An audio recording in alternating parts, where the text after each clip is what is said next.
I call Andrew Little.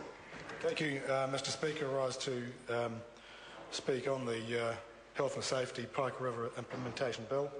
And in acknowledgement of the last speaker, Mr Sabin, just say I don't think the families or the miners who continue to mine in this country today and their communities and the unions to which those miners belong expect this House to continue to come up with comforting words to continue to ease the grief and the loss. What they do expect is this House to come up with meaningful and genuine action that genuinely takes account of now the studied failures and gaps of the system that led to the Pike River tragedy.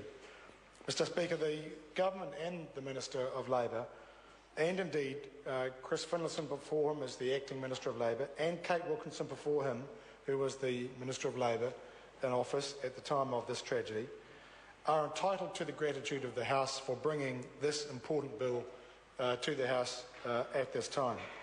As we all know, it follows the Royal Commission and its study of the dreadful disaster. That tragedy, the Pike River coal mine tragedy, was the worst industrial disaster in more than 40 years. And we now know, and we needn't be ashamed or feel guilty about it anymore, it was the product of poor regulation, poor oversight and inspection, poor governance and management. And the Royal Commission was very clear. The 1992 Health and Safety and Employment Act was, at that time, half-baked and a half measure. We've learnt that lesson. We've been told that. And even the subsequent attempts by Labor government to fix it up, good attempts, correct efforts to make, were not enough to make it a robust and enduring, but ultimately safe piece of legislation. Mr Speaker, we've made the mistake before. We made it in 1992. Let's not make the mistake again. This isn't just about the Pike River 29. And we don't just honour the Pike River 29 with this bill and getting it right. There are the 3 miners who died on the West Coast in 1998, the one down at Ojai in 2003, the one in 2006, and now the Pike River 29 in 2010. This bill is an opportunity to set a new standard for health and safety in all workplaces, for all employers, and for the benefit of all workers in New Zealand. And so this bill is a chance, a first step, in honouring those dying on our farms, in our fisheries, on our construction sites, and in our forests. And I acknowledge the work of Helen Kelly of the CTU and her campaign in forestry safety.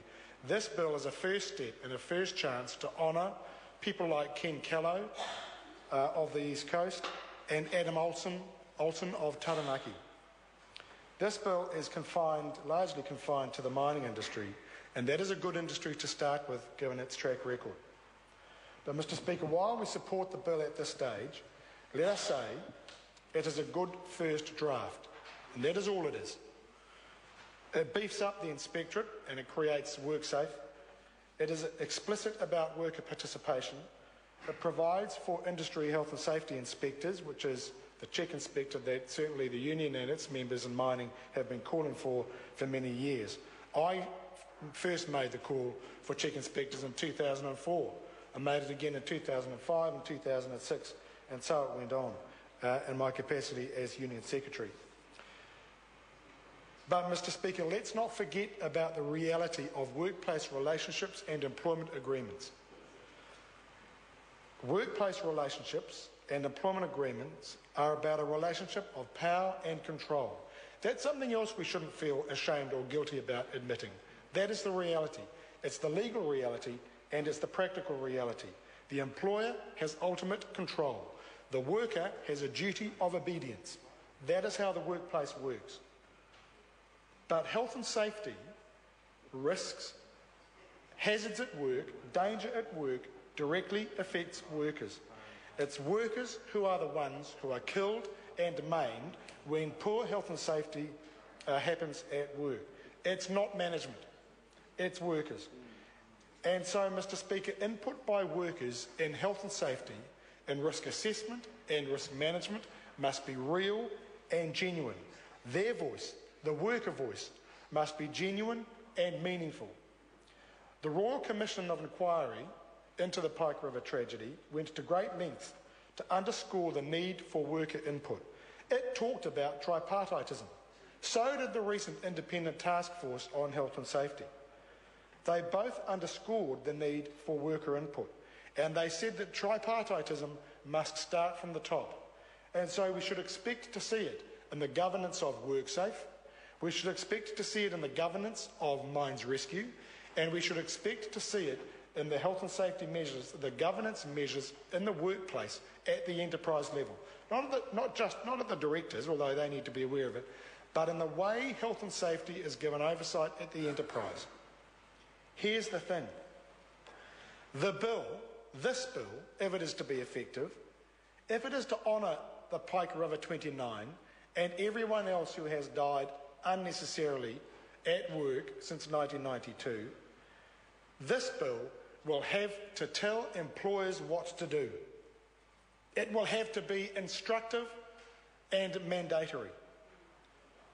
We must honour the call for a better, stronger voice for workers in health and safety in our mines and in every workplace. And so, Mr. Speaker, even when some employers turn up to this Parliament to quibble and cavil, this House should not quail from legislating as far as is necessary to protect and preserve life and limb in the workplace. That is our duty. Anything less is negligent, and that is what we on this side of the House will be going into this deliberative process with as our objective. Some aspects of this bill, Mr. Speaker, in its first draft do not come up to spec. For example, Clause 13AA, which deals with training and supervision of mine workers, talks about employers taking all practicable steps to ensure that mine workers have been properly trained and are properly supervised. That's not adequate. It's not enough to take all practicable steps. It must be a requirement that miners employed to do the dangerous work of mining, especially underground mining, have the proper training and qualifications and are provided the proper supervision. Clause 19Q, which is a general duty to involve mine workers in health and safety. It simply requires, as presently drafted, reasonable opportunities for input. Mr. Speaker, that's not enough.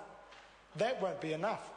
And if this bill comes back to this House with that language still in it, we won't have done our job, and the bill won't come up to the mark.